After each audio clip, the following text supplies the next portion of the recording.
বিএনপির মতো একটা বড় দলও বলে যে মবের কাছে হার মানছে। বিএনপির মহাসচিব আমির খসরু মাহমুদ সাহেব, সালাউদ্দিন সাহেব, রুমিন ফারহানা সিনিয়র সব নেতাদেরকে ওই পিনাকি ইলিয়াসরা ভারতের দালাল বানায়, এইটা বানায় ওইটা বানায়, ফজলু ভাইদেরকে ফজু পাগলা বানায়।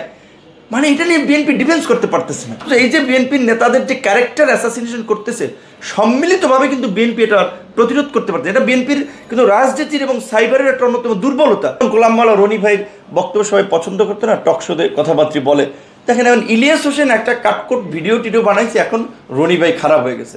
কিংবা আবার এই যে ধরেন এই রুমিন ফারহানা, আমরা দেখেছি আওয়ামী লীগের আমলে, আমি বিএনপি করি না, বিএনপির বিষয়ে আমার সমালোচনা আছে, কিন্তু রুমিন ফারহানার বিষয়ে আমার বলতে হচ্ছে যে রুমিন ফারহানার মতো একজন নারী নেত্রী সংসদ কাঁপিয়েছেন এবং আমারও তার প্রতি ব্যক্তিগত কৃতজ্ঞতা আছে।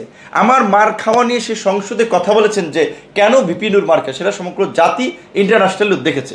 সো এই ধরনের মানুষকে আজকে যেটা বলে, এখন দেশকে গণ অভ্যুত্থানের পরে আমরা কিছু মানুষ সোশ্যাল মিডিয়ায় জনপ্রিয়তা আছে কিংবা ধান্দাবাজির একটা সার্কেল আছে, এইটাকে কাজে লাগিয়ে একটা মবের মুল্লুক বানাবো, যারে তারে লাঞ্ছিত করা, যার তার বিরুদ্ধে প্রোপাগান্ডা ছড়ানো, এইটা কিন্তু আমাদের সমাজে একটা খারাপ উদাহরণ তৈরি হচ্ছে। ভবিষ্যতে এগুলো আসলে কারোর জন্য ভালো হবে না। যেমন যে ফজলুর রহমান ভাই বিএনপির যে আপনার চেয়ারপারসন উপদেষ্টা ছিল, তিনি একজন মুক্তিযোদ্ধা, মুক্তিযুদ্ধের অন্যতম সংগঠক, তারা বৈফল নেতা না।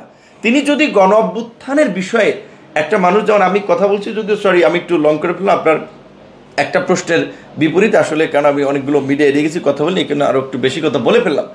যে আপনার এখানে ফজলুর রহমান যদি নেগেটিভ কোনো সমালোচনা করে থাকে, সেইটা নিয়ে আমরা প্রতিবাদ জানাতে পারি, মার্জিত ভাষায় তার বিরুদ্ধে প্রতিবাদ করতে পারি।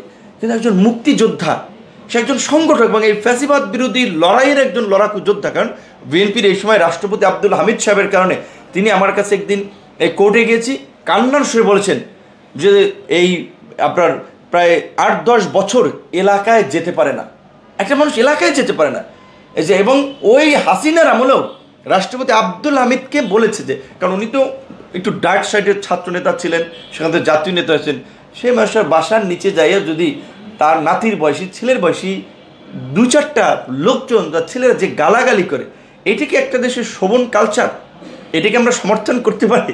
আফসোস হচ্ছে বিএনপির মতো একটা বড় দলও বলে যে মবের কাছে হার মানছে। কারণ এই ইয়া ভাইকে শোকজ দিয়েছে, ফজলুল ভাইকে, অথচ এই যে বিএনপির নেতাদের যে ক্যারেক্টার অ্যাসাসিনেশন করতেছে, সম্মিলিতভাবে কিন্তু বিএনপি এটা প্রতিরোধ করতে পারছে। এটা বিএনপির কিন্তু রাজনীতির এবং সাইবারের একটা অন্যতম দুর্বলতা। যে বিএনপির মহাসচিব আমির খসরু মাহমুদ সাহেব, সালাউদ্দিন সাহেব, রুমিন ফারহানা সিনিয়র সব নেতাদেরকে ওই পিনাকি ইলিয়াসরা ভারতের দালাল বানায়, এইটা বানায় ওইটা বানায়, ফজলু ভাইদেরকে ফজু পাগলা বানায়। মানে এটা নিয়ে বিএনপি ডিফেন্স করতে পারতেছে না। তো দেখেন, বিএনপির মতো একটা দল যদি এই মব, ডিজিটাল মবের কাছে হার মানে, সেখানে আমাদের তো উঠে দাঁড়ানো আরও মুশকিল।